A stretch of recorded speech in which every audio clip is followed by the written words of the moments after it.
Nessa aula veremos algumas habilidades necessárias para lidar com tabelas. Tá? Então, a primeira coisa importante é o seguinte: como é que você pensa com tabelas, né? As tabelas nada mais são do que maneiras de se organizar informações. Tá? Elas aparecem aí no nosso cotidiano, né? Então você vê na tela aqui alguns exemplos de tabelas, né? Ó, tabela nutricional, que aparece aí em todos os nossos alimentos, embalagens, né?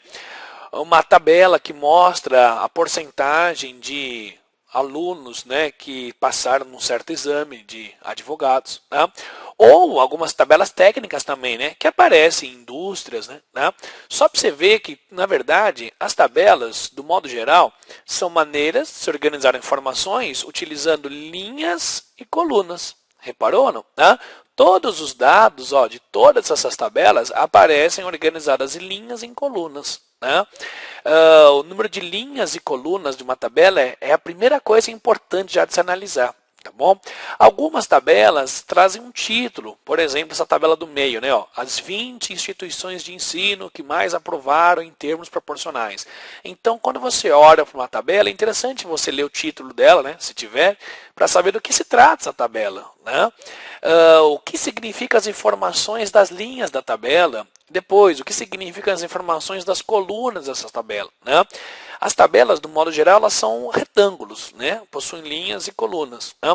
Algumas tabelas são um pouco diferentes. Quer ver uma tabela bem interessante? Que você usa em química, né? A tabela periódica. Né? É uma maneira de se organizar os elementos químicos, linhas em colunas. Né? Eles recebem outros nomes, né? Na linguagem da química, né, chamam de famílias, tá? Mas basicamente a ideia é a mesma, é linhas e colunas, né? O interessante da tabela periódica é que o número de linhas e colunas aparecem aqui alguns espaços em branco, reparou não? Então não é exatamente um retângulo a tabela periódica, né? Ela é formada por vários conjuntos de retângulos, mas não deixa de ser uma tabela, que nem as outras que nós vimos até agora, tá bom? Então, ó, a primeira pergunta interessante é o seguinte: o que você precisa olhar numa tabela? Né? Quais são as informações que você precisa extrair de uma tabela? Bom, então, quando tiver, nós já vimos que é importante ler o título da tabela, que é uma informação importante. Né? Outra informação importante, igual aparece nesse exemplo que está aqui, ó, é a fonte da tabela, que é uma dica legal, usa muitas vezes em matérias de humanas, história, geografia, porque através dessa fonte, né, você consegue descobrir mais informações sobre esse assunto. Né? Mas, a grosso modo, você pode pensar em interpretar o que significam as informações nas linhas. Né? Então, nesse exemplo, né, algum tipo de informação relacionada a cada uma das federações do Brasil, né? Cada um dos estados brasileiros. Tá?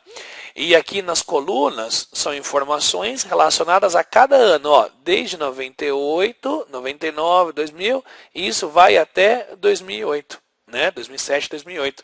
Então, quando você olha numa tabela, é importante você interpretar o que significa a informação na linha, o que significa a informação na coluna, né?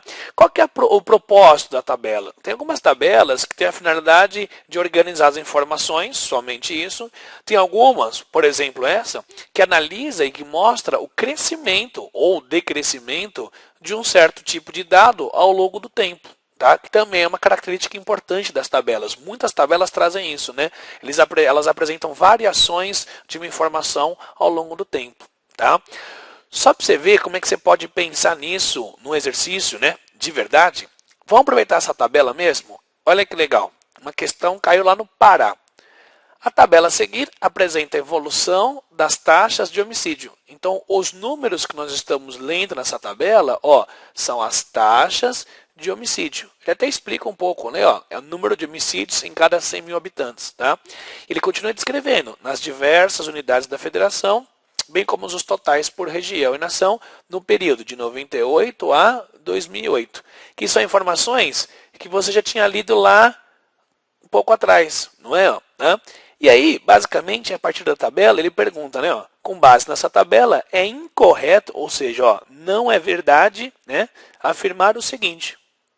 Aí tem as alternativas para você analisar uma por uma e ver qual faz sentido ou não. Né? Então vamos analisar uma por uma dessas alternativas. Ó, alternativa A. O Brasil sofreu, de 98 a 2008, um aumento na taxa de homicídios. Né? Bom, como vamos saber se isso é verdade? Então ele falou sobre o Brasil. Então, na tabela, vamos analisar a linha onde aparecem as informações do Brasil. No caso aqui é a última linha. E falar de 98 a 2008. Então, vamos analisar agora as colunas de 98 e 2008. E ver se faz sentido. Se a taxa de homicídios, são os números que aparecem aqui, se realmente houve um aumento. Aqui foi 25,9 em 98 e em 2008 foi 26,4. Você viu que realmente houve um aumento na taxa de homicídios. Então, essa alternativa está certa. Então, isso aqui tudo bem, ok, né? Não é essa a resposta. Lembra que ele quer saber a alternativa incorreta, né?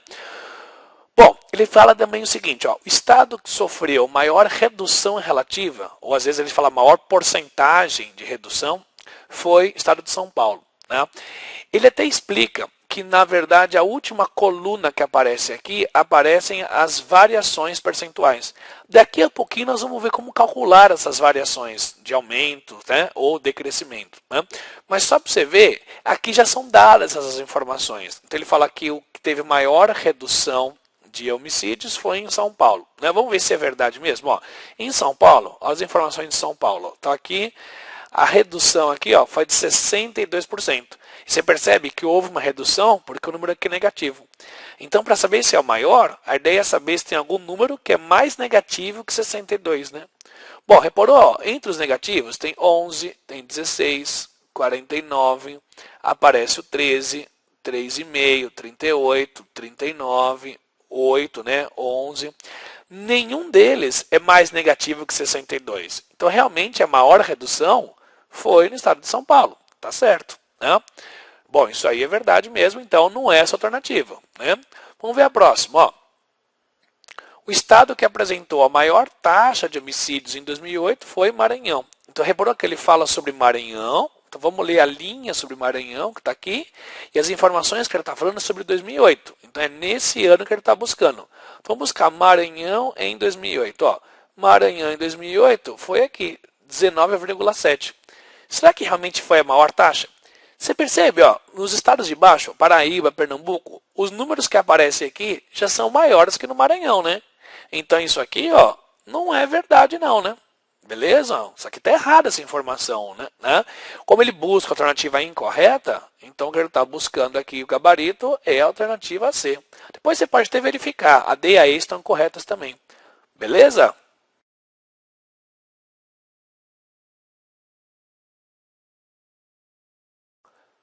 Você acabou de ver no vídeo passado uma tabela, né, que mostrava as taxas de homicídio nos estados. E você reparou que na última coluna apareciam as porcentagens de variações dessas taxas? Né?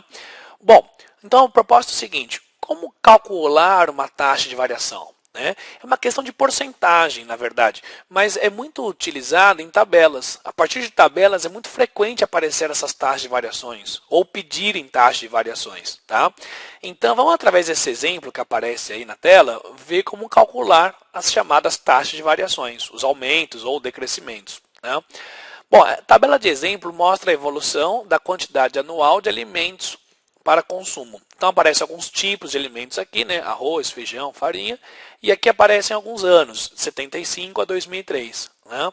Então, vamos supor, por exemplo, como calcular a taxa de variação do óleo de soja nesse período, de 75 a 88. Né? Vamos analisar, então, quais foram as quantidades nesses dois períodos. Ó, óleo de soja em 75, 5,1. Óleo de soja em 88, 8,7. Então, quanto foi essa variação? Tá? Bom, se for só para calcular a variação, você pode interpretar a variação como uma diferença. É 8,7 menos 5,1. Tá? É que muitas das vezes não interessa só a variação absoluta, quer dizer, só a diferença absoluta. Né? O que interessa muito é a porcentagem de variação. Ou, em outras palavras, a variação relativa. Então, para descobrir a porcentagem de variação, além de fazer a diferença dos números, você sempre compara, ou seja, você divide. Divide pelo valor inicial. Você percebe que o valor inicial aqui era 5,1. Vamos dividir, então, por 5,1. Beleza? Se você fizer a divisão, essa divisão vai dar aproximadamente 0,70. Então, o que significa isso? Né? Quer dizer que a variação óleo de soja foi aproximadamente aí 70% nesse período. Tá? Então, para calcular uma taxa de variação, você pode pensar nisso. Você faz a diferença, né, da informação final menos a informação inicial, pensa assim, e a partir disso, você divide pela informação inicial. Quando você faz a divisão, o resultado que dá, você pode interpretar como uma porcentagem. No caso, 0,70, você pode interpretar como 70%. Então, a variação aí, o aumento, foi de 70%. Tá? Bom, vamos dar uma olhadinha num outro exemplo. Ó. Agora, calculando em cima da taxa de arroz. Aí, né? Qual que foi o acréscimo, né? Ou decréscimo, né? Da quantidade de arroz nesse período, de 75 a 2003. Então, agora é um outro período. Ó. De 75, o arroz era 31,7. Em 2003, o arroz era 17,1. Para saber quanto variou de um número para o outro, você faz a diferença. Pega a informação final, 17,1, e tira da informação inicial. Para saber a porcentagem, você sempre divide pelo valor inicial, no caso por 31,7. Você percebe que essa diferença vai dar um número negativo. Então isso aqui, ó, mais ou menos, vai dar 0,46. O número negativo você pode interpretar o seguinte, ao invés de ter tido um aumento, na verdade houve uma redução. Então houve uma redução de aproximadamente 46%. Tá? Então, quando você pensar em calcular taxas de variações a partir de tabelas, faz sempre isso. Tá? Faz a diferença entre o final e o inicial e divide pelo inicial se você estiver interessado em saber a porcentagem de aumento ou a porcentagem de diminuição. Né? Tá bem? Legal? Ó, vamos fazer o seguinte. Vamos pegar de novo essa mesma ideia aqui e aplicar no exercício. Olha que interessante. Bom, o exercício aqui é da UEL. Inclusive, essa tabela foi tirada dele. Né? Com base nos dados da tabela, é correto afirmar que no período de 75 a 2003, então você percebe que o enunciado já está te contando, ó, só interessa as informações de 75 e de 2003. Tá? Essas informações aqui, para esse exercício, não interessam nada. Né? Ele quer saber já a variação percentual, né, para o consumo do iogurte. Será que foi maior do que a do refrigerante? Né? E tem um monte de outras afirmações relacionadas a isso. Vamos calcular então uma por uma? Vamos ver primeiro se a alternativa A já está certa. Né? Será que a taxa de crescimento aí, né, a variação do iogurte foi maior que a do refrigerante? Bom, vamos limpar um pouco a tela aí, só para a gente poder fazer as continhas. Né? Vamos pensar então um pouco no iogurte. Né? Iogurte, se a gente for analisar, ó, aqui é 0,3 e aqui é 2,9. Então, por iogurte, vamos escrever aqui, ó, se a gente for analisar o iogurte, olha que interessante. A taxa de variação, ó, é o valor final, 2,9, menos o valor inicial, 0,3. Quer saber a porcentagem de variação? Divide pelo valor inicial, que é 0,3. Não é isso? Ó. Se você fizer essa continha, isso aqui dá aproximadamente 8,66. Tá? Então, a taxa de variação foi disso. Bom, deixa assim. Tá? Lembra que a ideia é comparar essa taxa com uma outra. Então, vamos analisar se a outra taxa é maior ou menor que 8, né? 8,66.